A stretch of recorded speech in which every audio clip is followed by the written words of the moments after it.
Welcome to Project 2025, Arkansas Under the Microscope, a podcast series brought to you by Stand Up Arkansas.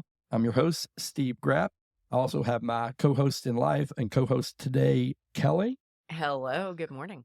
And we're here with Trevor McGarrah from Searcy, Arkansas. He's running for House of Representatives. And he is someone who I would say in Arkansas is one of our public experts on public education policy, on how some of the recent policies impact the schools and individuals. He's done a lot of that data research. This Arkansas Under the Microscope is about how Project 2025 and the policies they're proposing impact Arkansas. And one of the things that we talked about in the first episode is Arkansas has been the testing ground for a lot of these policies. This isn't something new. Project 2025 didn't just come along yesterday. They've been working on this for years, since pre-2016. And then a lot of those policies are developed by the Heritage Foundation. And then we have other organizations like Arkansas Legislative Exchange Council and David Ray and several others here in Arkansas that take those policies and then they implement them here on the ground in Arkansas to test them and then to build data so they can implement this across the state. And one of the big things we saw was the LEARNS Act that was put in, which was a blueprint of Project 2025. So we're going to talk about some of those things today. And then there's some other things that are even scarier than that could happen. But Trevor, tell us a little bit, maybe a couple minutes about your background, how you got here, how you came to get into this policy knowledge expert situation. All right. I'm a high school teacher in Searcy, Arkansas. I teach computer science. My background's actually been in physics. So I'm not one to be afraid of numbers and crunching numbers. And in fact, it's a little side hobby of mine to actually mess with spreadsheets. But as far as how I got involved with the policy side and the data side of education, it was related to when the LEARNS Act came out. I read the entire LEARNS Act bill twice in the same evening, and I started looking over all of the policy ideas that it had, and I'm like, that doesn't sound quite right. Being a classroom teacher, I'm like, I don't think that's going to do what it's attempting to do. I had been hopeful that it was going to fix some of the concerns that there are in public schools, because let's be honest, there are things that could be improved in public schools. Right. I seem to recall at one point you telling me that you were hopeful that the LEARNS Act, like you weren't involved in politics and all that kind of stuff as far as Democrat, Republican. And I know that your family is pretty conservative. So when they were going to present this LEARNS Act, you were excited about it. Yeah, I've actually been a teacher, I say in a previous life, but I was a teacher at other times in my life, and I'd gotten out of education because of concerns that I had with the way that education was being done. I didn't think it was going in the right direction. So I was hopeful when Governor Sanders proposed the LEARNS Act, because that poster that she put out, a lot of the things in there, I'm like, that sounds pretty good. It looks pretty good on paper. It looked exactly like Chris Jones in headlines. They were talking about preschool. They were talking about raising teacher pay. A lot of it looked very similar on the surface. Yeah, so I was super excited. And then I actually read the proposed bill, and I read it twice, because the first time I'm like, wait, did I read that? And so then the second time I started taking notes. But when I started taking notes, I'm like, who's going to spend time to read a 140 plus page piece of legislation? That's an omnibus bill that covers a wide range of things and not just what happens in the classroom. So I started taking notes, and then I decided I should start sharing this with people. And I started sharing. People started sharing what I was sharing. They then started asking, what about this or what about that? I'm like, wait, I didn't read that the first time. Let me go back and reread. And then I was like, oh, okay. And then I started looking at the education data and looking at the finances and all of that sort of thing. And so I was doing this in my spare time, staying up till midnight, 1, 2 in the morning, sometimes on school nights, because this was in the middle of the school year. But I felt that passionate about it. And then I was like, people need to know that this isn't doing exactly what we're being told that it's supposed to be doing. And so that's when I got involved. Yeah. And I saw that process. I was working with you at the time. And it's like the light bulbs were going off for everybody. You were opening up what was going on. So let's talk more about these Project 2025 specific policies. The first one I want to ask you about, and a lot of people have heard this, but they are proposing the elimination of the Department of Education. Now, tell us how that actually impacts the classroom. So Arkansas is one of several states that relies heavily on federal funding in order to supplement things that the state government actually is not fully funding. And let's be honest, that's where we get this idea that we have to rely on the federal government. Governor Sanders came into office saying that she wanted the far-reaching arm of the federal government to stop at the Mississippi River and not be involved. But if the Department of Education is eliminated, that's going to eliminate funding that helps with special education, early childhood education, and other sorts of support programs that schools rely on, that people and families in the state of Arkansas rely on. That when we get rid of that, it's going to cause immense harm and impact the typical Arkansan so much that I don't think people really understand exactly how far-reaching that impact will be based on just something that they want to eliminate the Department of Education because they fear that there's indoctrination going on. And that's something that's so crazy to me. We can't even get kids to bring pencils to the classroom. Right. So how are we going to indoctrinate If them? only we could indoctrinate them to brush their hair. Right. Ask Or them to. deodorant or Well, that sort and very importantly, you mentioned programs, but I want to mention one specifically, Head Start. That's something people in Arkansas can go, oh, I know what Head Start is. And my kids go through that, or I'm planning on putting my kids in that, or my kid went through that. That's gone, right? Yeah, so Head Start is a federal program. It's designed to provide low-income families the opportunity to get some childcare that's free of charge, as well as getting their kids that extra support that they need. Because study after study has shown that kids that are from impoverished households will enter kindergarten 1 to 2 years behind their peers that are from more affluent families. That's because their parents are working 2 jobs. They can't go on family vacations or family outings to the zoo or the museum, get these education adjacent sort of experiences that give those kids the advantage. So your affluent kids might come to kindergarten already knowing how to read, whereas the kids that are coming from the more impoverished homes without something like Head Start, they're actually way behind their peers. And so it's almost impossible for them to get caught up. So they perpetually remain 1 to 2 years behind all their peers. And it's so bad. But that would be one thing that gets eliminated is the Head Start programs, which is going to impact lots of families. And in fact, it's actually started already here in the state of Arkansas. This summer, one of the head companies that were overseeing the contracts for some Head Start programs actually decided they were not going to be offering Head Start anymore. Those were absorbed by another company with a new contract, and they're actually shutting down some Head Start programs in smaller communities around our state, and those families are scrambling, trying to figure out what they're going to do with their kids, because if they can't send their kid to Head Start, how are they going to be able to go to work? Right. That's what they're looking at. They're like, I can't go to work because I can't put my kid in this Head Start program. And so it might be they have to send their kid across the county to a program in a city that's 30, 45 minutes away. Is that really feasible? No, it's not. And now we're talking about taking that program away everywhere. Mm-hmm.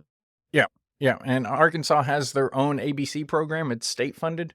So sometimes there's a little bit of funds that are mixed in. So you get the federal dollars for Head Start, the state funds with the ABC program. But when there's not enough funds going around, it's a big problem. And I think when we look at the data, as far as the impact of early childhood education, the funding that we put in it, it can be anywhere from 5 to 9 times a return on the dollar. For every dollar that goes into early childhood education, it brings immense value to not only the child, but to the community. We see study after study where you get reductions in crime, and economic Mhm. impact. Because when you have a well-educated population, it brings jobs in. Right. You see what happens in some communities as soon as the schools start going down, the jobs start leaving. And we see that in South Arkansas all the time. And people also look at the education system in the community before they decide to even move to that community or to move out of that community. Which brings us, we're talking about funding, another big funding that we're seeing here in Arkansas that's already impacting us. They're wanting to do nationwide, and that's the universal vouchers. That is straight out of Project 2025. The universal choice, as they call it, or school choice. Arkansas already had school choice. You could already send your kid wherever you wanted to send your kid. But this is taking money directly out of the schools and taking more money out of the schools. You want to talk about universal school choice? It sounds great. And it's something that I actually believe in. I believe in the ability to choose. I think like public school is not the right choice for every student. And so I fully support the idea that a parent can homeschool their child, that they can send their child to private school, religious school, whatever. The issue is when we start putting our state and federal tax dollars behind that school choice. Because, first of all, there's no federal mandate in the Constitution to provide for a public education or education at all. But every state in the nation, including Arkansas, has a provision in our state constitution to fully provide a funded public education. Nowhere in the Constitution does it say that we can send those dollars into private schools or other schools that are unaccountable to the taxpayer. But when you start having these vouchers or these education freedom accounts, as they're called in the state of Arkansas, but a voucher that anytime you spend money into it or send money into a private school that follows a kid, it's a voucher, however you want to call it. But when we send that money into those schools, there's no elected school board to be able to hold the school accountable for how the funds are spent. There's no obligation on that school to report back to the state how they are allocating those funds. And like in the state of Arkansas, those schools don't even have to use the same standardized test in order to measure the students that are, to see if they're learning at the same rate as kids in the public schools. And in fact, the new Atlas test isn't even on the approved list of standardized tests that the private schools can even use. Wow. So the school or the tests that are on that list aren't going to be testing the same things that the Atlas test is designed to test or to measure. Because the Atlas test is designed to measure how well students are learning state standards.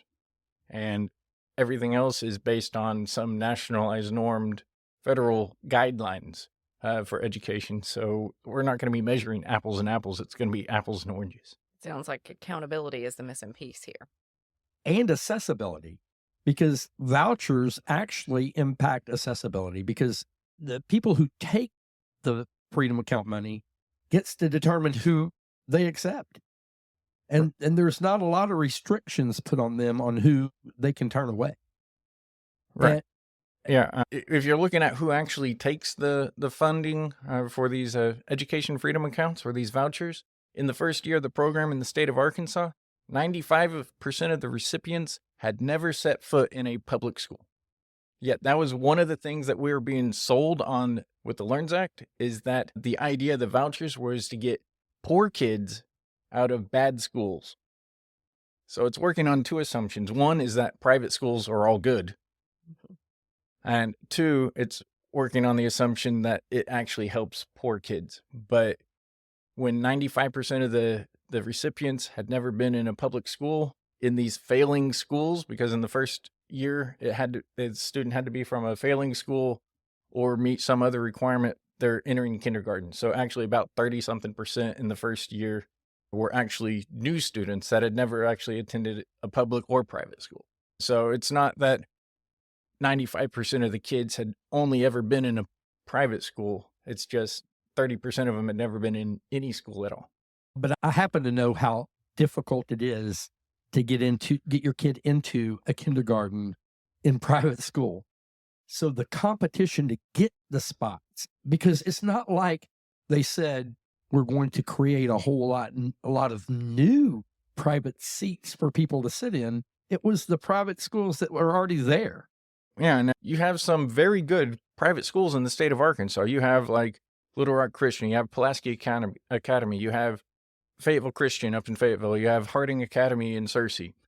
These are some very well-respected, high-quality private schools. But not every private school is of that same high caliber and high quality.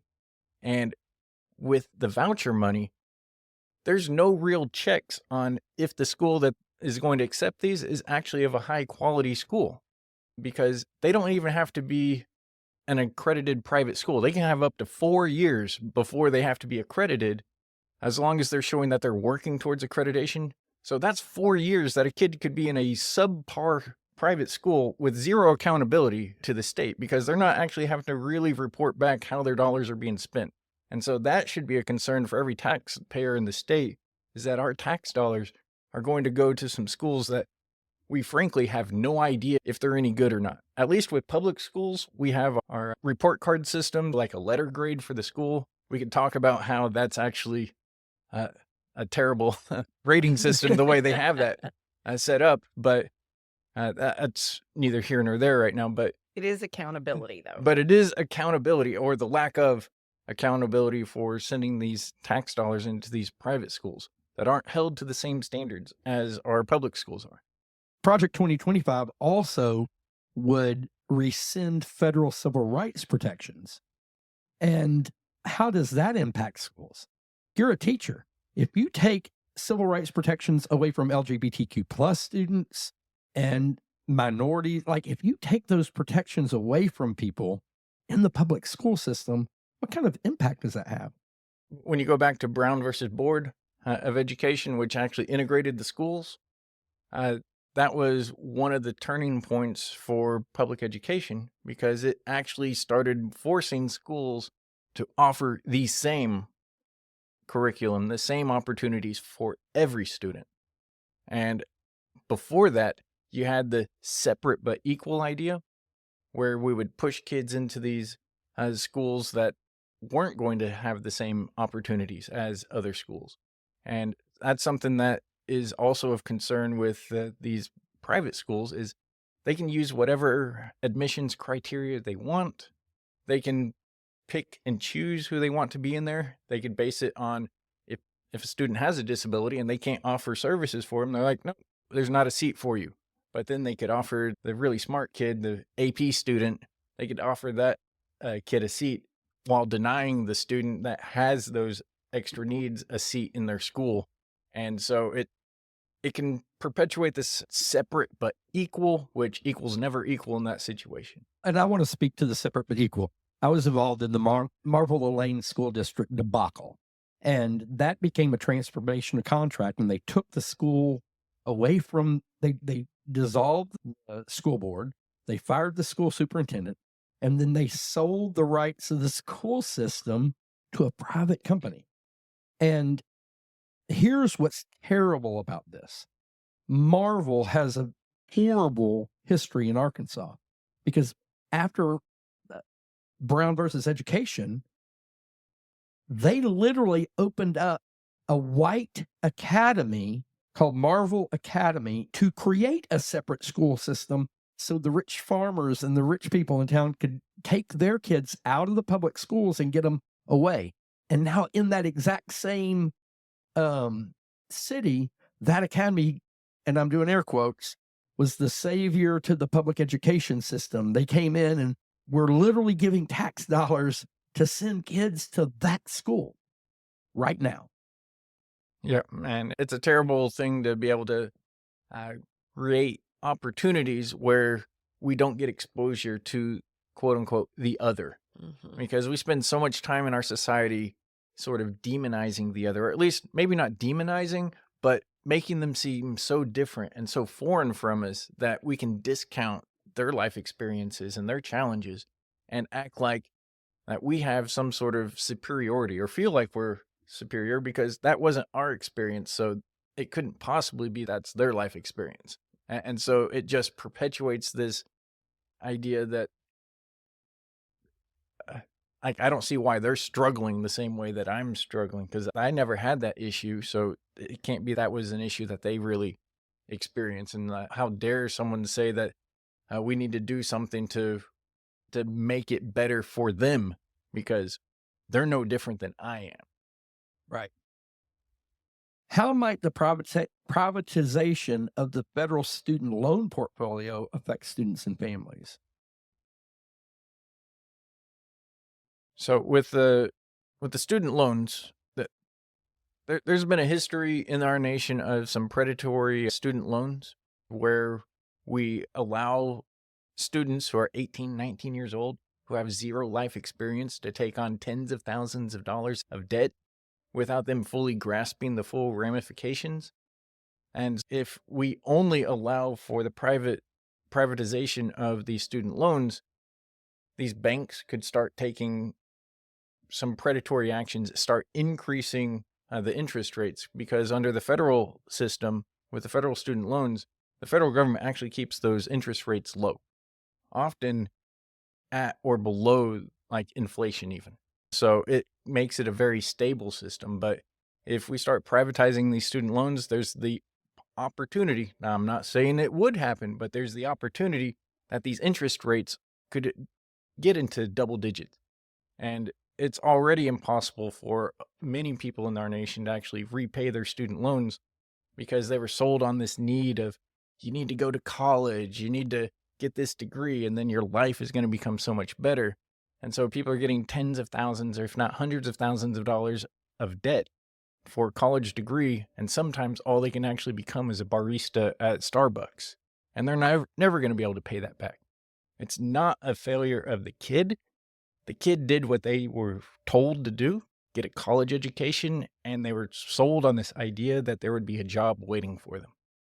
But we are creating the wrong types of jobs in our nation that aren't paying enough to be able to allow people to pay back those student loans. We need a shift in our fundamental thinking of education, and maybe not push as many people towards this idea of college or bust, because it's not for everyone. And I'm tired of us actually focusing on trying to push kids in that direction. But this idea of the private sector being able to be better at managing student debt is a complete farce, because they'll just take advantage of the kids that are actually taking on this debt, and they'll never be able to repay it. They'll be essentially a servant of the bank, constantly repaying to the bank and never being able to actually get beyond that and be able to realize the American dream of home ownership or life without debt. One of the things they're talking about doing is removing the federal curriculum standards. And I think you touched on that. What impact does that have on educational quality and equity? So the federal government has zero mandate or zero authority to actually dictate what schools do or do not teach. However, they have been able to use federal funds to persuade districts or states to adopt certain things. So several years ago, you had the big push towards Common Core, which it was a consortium of all the different states and the U.S. Department of Education coming together and agreeing upon some common sort of things that should be taught in schools. The federal government then started putting strings on those things, including this idea of high-stake testing. So you had the No Child Left Behind Act, which made it every year schools have to test and test and test. And these tests aren't something that get done in 1 hour. These are tests that are multiple hours over multiple days that aren't necessarily testing things that we actually value as a society, but it's testing textbook knowledge type stuff, which isn't necessarily translated into things that we seek, that we want for civically active and involved citizenship or citizens in our nation. It's shifted the priority of schools to, instead of just educating kids, it's shifted it to making them become test takers. And anywhere up to 10% of a school year can actually be spent either on test prep directly or on testing. And this is a problem, because that 10% of the school year could be spent actually helping these kids learn and become ready to be productive members of society. Instead, we're just focused on testing because, let's be honest, legislators traditionally, they don't have background in education. They don't know what education policy actually does or how it impacts classrooms. And all they look at is a kid as basically a number on a spreadsheet and a liability to the state where they're actually having to fund their education. So it's a way to discount the value of education because they can then show certain students aren't good test takers, which they assume if you're not a good test taker, it means that you're not a good student, you're not learning, which is a complete farce. But that emphasis is something that, because the federal government has been able to control the purse strings with this extra funding, because the states aren't properly funding public education, it makes it to where these schools are beholden to the federal government.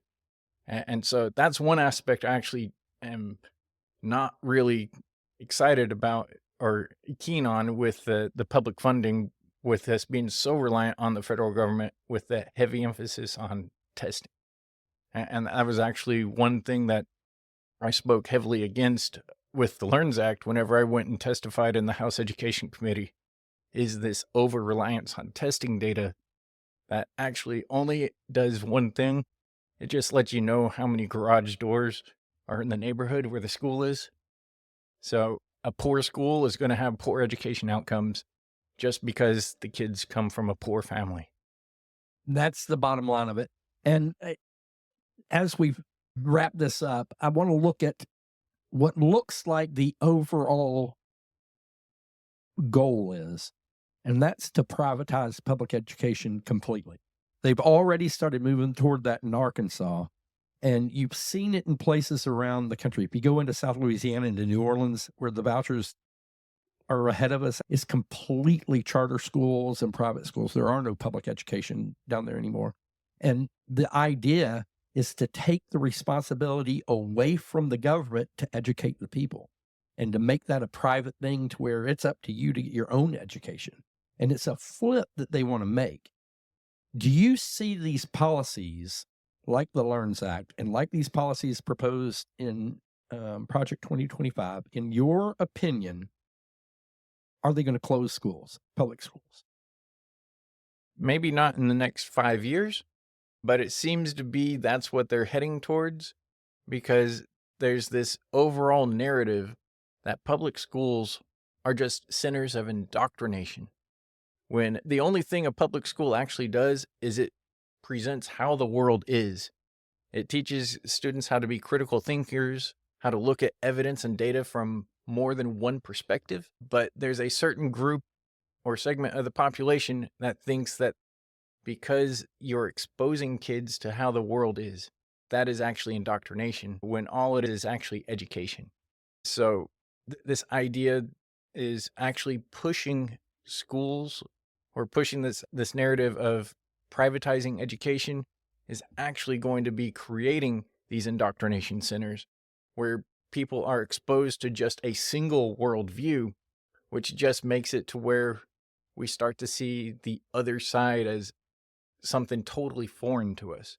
And it makes us become more enemies rather than friends and neighbors. And that's a deep concern. That's the biggest benefit, I think, of public education, when we have the rich, the poor, the black, the white, the abled and disabled all together in one community, is it develops community.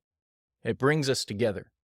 And when we privatize education, just like we've privatized the news, it puts us into our silos. And when we're in a silo, we think that we're better than whoever's outside of our silo. And it develops empathy, and we all move forward. Yeah, so when we're all in it together, we work together, and we actually, like you said, develop this empathy, and we see that what actually makes us different is so small compared to what actually makes us the same and makes us better as a nation. Thank you, Trevor, for sharing your expertise and insights with us today. To our listeners, Thank you for joining us for this in-depth exploration of the Arkansas public education system and how Project 2025 could possibly impact our everyday lives here in Arkansas. If you have heard something today that you think others need to know about, spread the word. Be engaged, stay informed, and don't forget to tune in to our next episode. And we'll be discussing with Dr. Jones about the tax policies and things in Arkansas and how Project 2025 can impact actual tax and what happens to us and how we spend our money. This has been Project 2025, Arkansas Under the Microscope. I'm Steve. And I'm Kelly. And until next time, keep standing up for Arkansas.